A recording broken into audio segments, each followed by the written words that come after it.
রাজনৈতিক প্রভাবে কোনোভাবেই যেন নদী ও খালবিল দখল না হয় সে বিষয়ে নির্দেশনা দিয়েছেন প্রধানমন্ত্রী তারেক রহমান।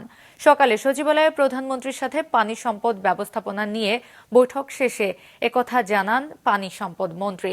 চলতি মাসেই ঝিনাইদহ ও ফেনীতে খাল খনন কর্মসূচি উদ্বোধন করবেন প্রধানমন্ত্রী তারেক রহমান।